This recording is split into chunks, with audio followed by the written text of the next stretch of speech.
Stand up from your chair for a moment. If your legs feel heavy, if your feet stay cold even when the rest of you feels warm, if your ankles swell by evening, or if you've started noticing burning, numbness, or twisted veins in your feet, your legs are not dying, they are starving, and every one of those symptoms is the same problem in disguise. As a surgeon, I see this every week. They all start with poor blood flow, but by the time patients come in, it's already become something worse: swelling, varicose veins, blood clots, neuropathy, balance loss. They've been treated by 5 different specialists, taken 5 different medications, and been told they have 5 different problems. But underneath all of them is one broken system. And almost no one explains it. Below your waist, blood doesn't move on its own. It depends on a specific group of muscles, your body's second heart, to physically pump blood back up against gravity. After 60, those muscles lose up to 30% of their pumping power. When that pump fails, every system below it starts failing too. Blood pools. That's the heaviness. Fluid leaks into tissue. That's the swelling. Pressure builds in the veins. That's how varicose veins form. Stagnant blood thickens. That's how clots begin. And the nerves in your feet, starved of oxygen, slowly stop firing. That's the burning, the tingling, the numbness most people are told is neuropathy. These aren't 5 different problems. They're 5 symptoms of one starving system. By age 70, nearly 1 in 5 adults has measurable circulation damage in the legs, and most don't realize it until balance slips, walking becomes exhausting, or one small fall starts a rapid decline. Here's the good news. I'm putting the most powerful exercise first because the heaviness you feel today is the one you want gone tonight. The number 1 exercise on this list is also the easiest, but you'll only understand why once you've seen the other 4. Before we begin, tell me in the comments which symptom bothers you most. Is it the heaviness, the swelling, the cramps, the burning? Just 1 or 2 words is enough. We read every single one. Now let's begin with the first movement. Number 5, the gravity reverse. Movement number 5 is the gravity reverse. And I'm putting it first because if you only learn one thing from this entire video, this is the movement that gives starving legs immediate relief. It targets swelling, heaviness, and varicose vein pressure all at once. Here's something most people, even specialists, don't realize about circulation. For years, yoga practitioners have used this exact position to relieve pressure and heaviness in the legs. Now, vascular experts understand why it works. When your legs are elevated above your heart, gravity begins helping blood and fluid drain out of the lower legs instead of pooling inside them. It becomes a natural venous drain. Here's why this matters. All day long, gravity pulls blood and fluid down into your legs. Your muscles are supposed to pump it back upward, but after 60, those pumps weaken and fluid begins to settle. By evening, your legs feel heavy, your ankles swell, your socks leave deep marks, and the veins in your calves bulge under the pressure. That's not aging. That's gravity winning a battle your pumps are losing. The gravity reverse flips the equation entirely. When your legs are elevated above your heart, gravity stops working against you and starts working for you. Pooled blood drains. Swelling reduces. Pressure inside varicose veins drops within minutes. A 2024 review confirmed this position safely improves circulation and lymphatic flow, even in adults with high blood pressure. Here's how to do it correctly. Lie on your back near a wall. Scoot your hips as close to the wall as is comfortable. Then extend your legs straight up the wall. Arms relax at your sides. That's it. No effort, no contraction, just gravity doing the work. Start with 2 to 5 minutes. Build up to 10. Many people do this every evening after dinner. If your hamstrings feel tight, scoot back from the wall slightly so your legs rest at a gentle angle. The gravity reverse clears the highway. But once you stand back up, you need a pump strong enough to actually move blood against gravity. And that's where one of the most overlooked dangers in this entire system gets fixed. Number 4, the vein squeeze. Movement number 4 is the vein squeeze. And this is the movement that protects you from one of the most silent killers in medicine, deep vein blood clots. Once you understand what happens inside the vein during the slow lowering phase, you'll never rush through a calf raise again. Here's what shocks even seasoned rehabilitation specialists. A landmark study published in the Journal of Vascular Surgery found that structured calf strengthening restored normal pump function in patients with poor circulation within 6 months. The amount of blood the calf pump moved with every contraction increased significantly, while the control group continued to decline. Let that sink in. Your second heart, the pump in your calves, can come back to life. This matters because when the calf pump weakens, blood doesn't just slow down, it pools, it thickens, and in some cases, it begins to clot. That clot can stay in the leg and cause swelling and pain. Or, in the worst cases, a piece of it can travel to the lungs with no warning at all. The vein squeeze fixes this directly. Most people who do calf raises focus entirely on going up. The lowering phase gets treated like a throwaway reset. But the slow descent, that's where the magic happens. When you lower slowly, the calf muscle stays partially contracted throughout the descent. That keeps the pump engaged for 3 to 4 extra seconds per repetition. That's 3 to 4 extra seconds of blood being driven upward and stagnant blood being cleared every single rep. And one more detail makes the vein squeeze even more powerful. When you shift your weight onto one leg, you force greater muscle recruitment. You demand stabilization from the ankle and the hip. And you replicate the exact mechanical demand of real walking, where one leg carries your full body weight at a time. Here's how to perform it. Stand behind a sturdy chair or countertop. Shift your weight fully onto one foot. Let the other foot hover just off the floor, or rest it lightly for balance. Slowly rise onto the ball of your standing foot. Take a full 2 seconds to rise. Pause at the top for 2 to 3 seconds. Then lower slowly, taking 4 to 5 full seconds to return to the floor. Start with 8 repetitions per leg. Build to 2 sets.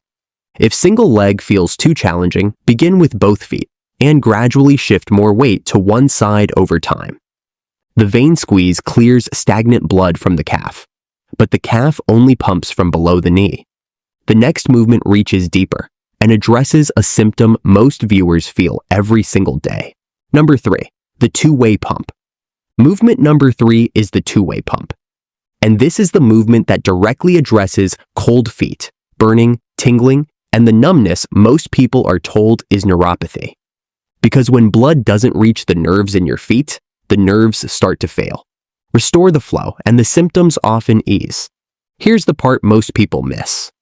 Walking only pumps blood in one direction. Each step contracts your calf briefly, then releases. But the muscles on the front of your shin barely activate. That means circulation stays partially stuck, especially in the lower leg, where blood needs the most help getting back up. The two-way pump fixes this. When you rock forward onto the balls of your feet, you contract the calf. That's the upward pump. When you rock back onto your heels and lift your toes, you contract the shin muscles. That's the secondary pump most exercises never train. Together, they create a complete cycle that walking alone cannot replicate. And the nerves in your feet, finally getting steady blood flow, begin to wake up. The wall is what makes this exercise special. It removes balance risk entirely. It lets you focus on the pumping action. And it allows seniors with stability concerns to do this safely. Here's how to perform it. Stand facing a wall. Place both hands lightly against it for support. Feet hip-width apart. Posture tall. Slowly rise up onto the balls of your feet, lifting your heels as high as comfortable. Hold for 1 second. Then slowly rock back, keeping your heels down while lifting your toes off the floor. Hold 1 second. Perform 20 to 30 slow rockers. Focus on control. That smooth forward and back motion is where the circulation benefit lives. The two-way pump rebuilds the foot and ankle pump, but the largest pump in your entire lower body sits much higher, and most seniors never train it at all. Number 2, the big pump reset. Movement number 2 is the big pump reset. And this exercise surprises many people because it doesn't involve your feet at all. It begins higher, in the muscles of the hips and upper legs. But it's the exercise surgeons quietly evaluate when patients report stubborn swelling, varicose veins, and heaviness that won't go away no matter what they try. Most adults over 60 focus only on where the symptoms appear. They elevate their feet, they massage their ankles, they try to relieve the pressure locally. But here's what surgeons know. The strongest force for clearing fluid from your lower legs doesn't come from your calves at all. It comes from the large muscles in your hips and upper legs, your body's biggest muscle pump.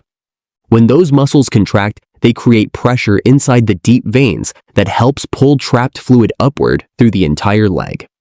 When the big pump stays inactive for hours of sitting, which it does for most adults, fluid pools below. Varicose pressure rises, and swelling settles in by evening. Memorial Sloan Kettering has noted that activating the large leg muscles helps move lymphatic fluid and reduce swelling in the lower extremities. These coordinated contractions clear fluid that would otherwise stay trapped in the tissues. Here's how to perform it. Lie on your back with your knees bent and your feet flat on the floor, hip width apart.